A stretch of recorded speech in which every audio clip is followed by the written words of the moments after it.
বিসমিল্লাহির রহমানির রহিম। আসসালামু আলাইকুম। আজকে নুসরত ডেইলি ব্লগ থেকে আপনাদের একটা নতুন রান্না দেখাবো। হয়তো কেউ করেছেন, কিন্তু আমি কখনো করিনি, আজকেই প্রথম করতেছি। দেখি কেমন কেমন হয়, তাই না? এই যে দেখুন, এটা হলো এই যে বেলে মাছ, সেই বাইলা মাছ আর কি। এই যে এগুলি সুন্দর করে ধুয়ে কেটে নেওয়া হয়েছে।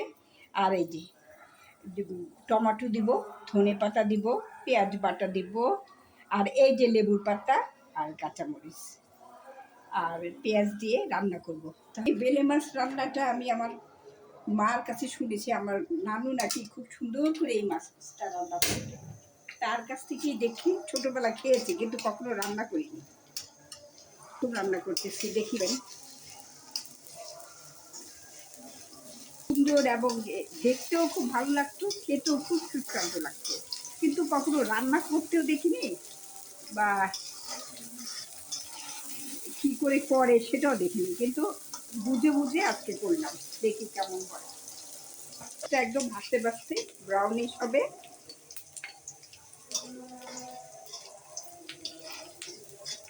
তবে ওই বেশি পেঁয়াজ বাটা দিতে হবে, পেঁয়াজ একদম অল্প।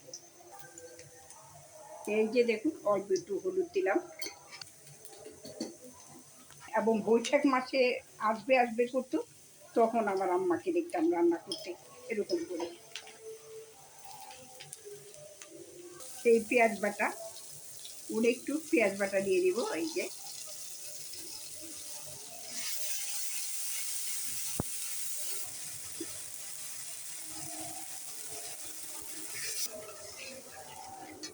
করে তেল বেশি আসবে, তখন আমি মাছটা আর টমেটো দিয়ে দেবো। এই লেবু পাতা দিয়ে বাইলা মাছটা এত ভাল লাগে, একদম খুব প্রশান্তি লাগে গরম গরম ইয়াতে। এই যে এখন এই বেলে মাছটা দিয়ে দেবো।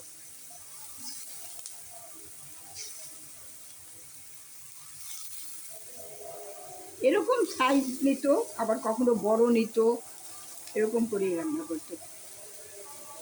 মাছগুলা একটু কষানো হবে, তারপরে আমি টমেটোটা দিয়ে দেবো।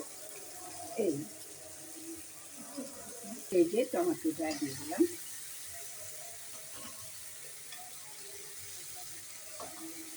তারপরে এখন অল্প একটু ধনে পাতা দিব, আবার নামানোর আগে দিব আবার ধনে পাতা।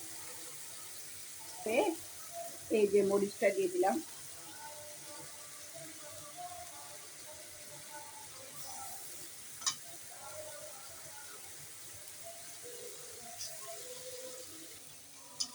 এটাই একদম মাখা মাখা হয়ে যাবে। বাস,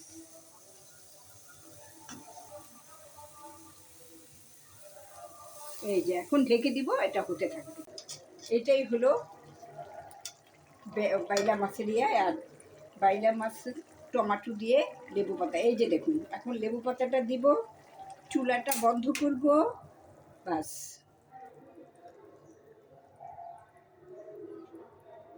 এই যে লেবু পাতা দিয়ে আর চুলা জ্বালানো যাবে না।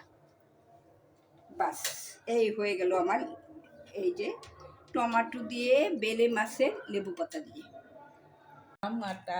একদম রান্না কিন্তু খুবই টেস্টি, আমার মনের মতো আজকে একদম রান্নাটা হয়েছে। দেখুন না কি সুন্দর, এই যে লেবু পাতা দিয়ে বেলে মাছ রান্না। এরকম করে রান্না করে খাবেন, দেখবেন ভাল লাগবে। একটু নতুনত্ব আসলো। এই যা, এই যে বেলে মাছ দিয়ে, আর এই যে দেখুন লেবু পাতাগুলো এখন ফেলে দিব একটু পরে। বাস, এই যে টমেটো দিয়েই রান্না করলাম, এই হলো। আর আজকে এই যে দেখুন, এই যে ভাত, সাদা ভাত। তারপরে এটা কি জানেন, এটা পাট শাক, বেশি করে রসুন দিয়ে আমি রান্না করি, এভাবে পাট শাকটা করি, সাথে বেগুন ভাজা। আর এটা কি জানেন, এটা আপনাদের আমি একদিন রেসিপিটা দিব। এটা ওই পাকিস্তানে পেশোয়াতে নাকি এভাবে রান্না করে, পানি ছাড়া মাংস, গরুর মাংস তেলের মধ্যে ভেজে ভেজে। আমি সেভাবেই করেছি, এভাবে এই যে এরকম করে একদিন আপনাদের দেখাবো। খেতে এত টেস্ট হয়েছে, শুধু পানি ছাড়া গরুর মাংসগুলা ভেজে ভেজে রান্না করা। তারপরে একটু সাজনা দিয়ে, আলু দিয়ে, আর একটু লাউ পাতা দিয়ে চচ্চড়ি করেছি, সাথে তো লেবু থাকবেই। তার সাথে বোম্বে বোম্বে মরিচ, এই যে পাট শাকের সাথে। এই ছিল আজকে আমাদের দুপুরের খাবার। তাহলে আজ এখানে দুপুরের খাবারটা আজকে আমি শুরু করে দিই। এই যে দেখুন, এই ছিল আমার আজকে দুপুরের রান্না। তাহলে এখন আপনারা দেখুন তো কেমন হয়েছে। একদম সাদামাটা লেবু পাতা দিয়ে বেলে মাছ আপনারা রান্না করে খাবেন। আজ তাহলে এখানেই শেষ করছি। আল্লাহ হাফেজ।